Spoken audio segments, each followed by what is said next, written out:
नमस्कार। आज हम बात कर रहे हैं लाइन ऑफ द डेथ नाम के एक दस्तावेज की। इसके कुछ अंश है हमारे पास। हाँ, और ये अंश हमें ले जाते हैं उत्तर प्रदेश के ललितपुर। बिल्कुल।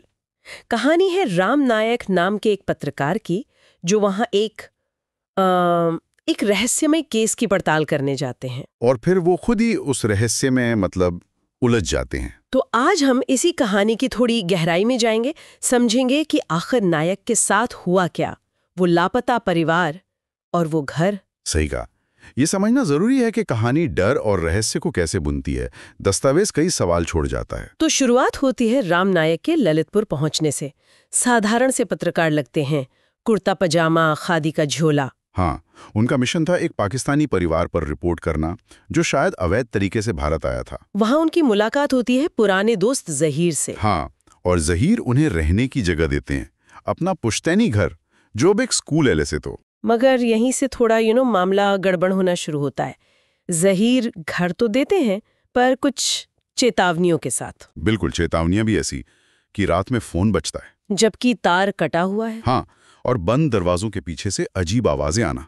ये तो बस शुरुआत थी। ये सुनकर ही थोड़ा अजीब लगता है। नायक ने क्या सोचा होगा? वही तो।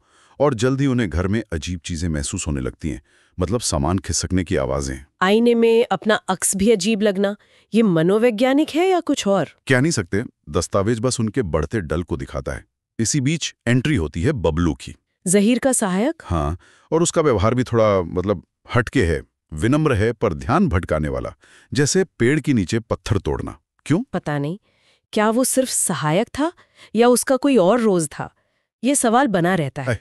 फिर नायक मिलते हैं retired police officer Byomkesh Banerjee से। अच्छा, पुलिस से भी बात हुई? और बनर्जी बताते हैं उस लापता पाकिस्तानी परिवार के बारे में। पति, पत्नी, 7 साल की बेटी। रहस्यमयी तरीके से गायब। बिल्कुल। और पति पर शक था कि वो शैतान की पूजा करता था, और शायद उसने परिवार की बलि दे दी हो। बलि? लेकिन फिर शव कहाँ गए? यही तो पेंच है। बनर्जी कहते हैं एक गवाह ने शव देखे थे, पर बाद में गायब हो गए।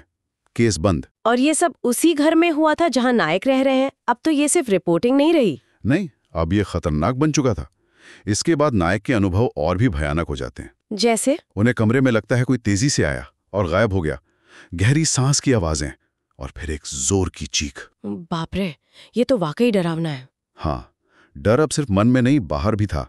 वो खिड़की से बबलू को देखते हैं उसी पेड़ के नीचे, और अजीब लगता है। और फिर वो काला साया। हाँ, कमरे के कोने में, और वो सीधा नायक पर हमला कर देता है। हमला? मतलब फिजिकल? दस्तावेज तो यही बताता है। कहानी यहाँ पूरी तरह अलौकिक हो जाती है। और वो फोन, वो फिर बजता है। हाँ, कटा हुआ फोन। इस बार नायक फोन उठाते हैं, और एक लड़की की रोती हुई आवाज मदद मांग रही है। आवाज एक बंद कमरे से आ रही है। वो उस कमरे के पास जाते हैं। हाँ, और जैसे ही पास पहुंचते हैं, दरवाजा जोर से बंद हो जाता है। अंदर से भयानक आवाजें, चीखें। नायक का क्या हाल हुआ होगा? वो बुरी तरह डर जाते हैं, भागकर बबलू को बुलाते हैं। दोनों मिलके दरवाजा खोलते हाँ, हैं। दरवाजा खोलते हैं और कमरा खाली। कोई नहीं वहां। खाली, लेकिन आवाजें। और तभी सबसे चौंकाने वाली चीज, बबलू एक अजीब भयानक मुस्कान के साथ गायब हो जाता है। गायब? हवा में? हाँ। और कमरे में फिर चीखें गूंजने लगती हैं। ये बबलू का गायब होना, ये क्या था? वो कौन था? यही तो सबसे बड़ा रहस्य है। और फिर अंत। अगली सुबह नायक की लाश मिलती है। लाश? कहाँ? कैसे? दीवार के अंदर फंसी हुई। उनकी मौत भी उतनी ही रहस्यमय है। भगवान, दीवार के अंदर? हाँ, कहानी यहाँ खत्म हो सकती थी, पर एक और सिहरन पैदा करने वाली बात है। क्या? बाद में जहीर को उसी पुराने कटे तार वाले फोन से नायक की आवाज सुनाई देती है, मदद मांगते हुए।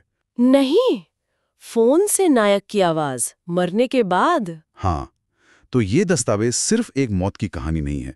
ये जांच, डर और शायद किसी अलौकिक शक्ति का जाल है। सही कहा। इतने सारे सवाल अधूरे रह जाते हैं। नायक की मौत, वो परिवार, बबलू। बिल्कुल। और बबलू का गायब होना, फोन से आती वो आवाज, ये इशारा करते हैं कि शायद वो शक्ति अभी भी वहीं है। तो इसी सवाल के साथ हम आज की ये चर्चा यहीं रोकते हैं। क्या उस घर में कैद रहस्य सिर्फ अतीत की छाया है, या फिर वो अब भी वहां मौजूद है, सक्रिय है? सोचने वाली बात है।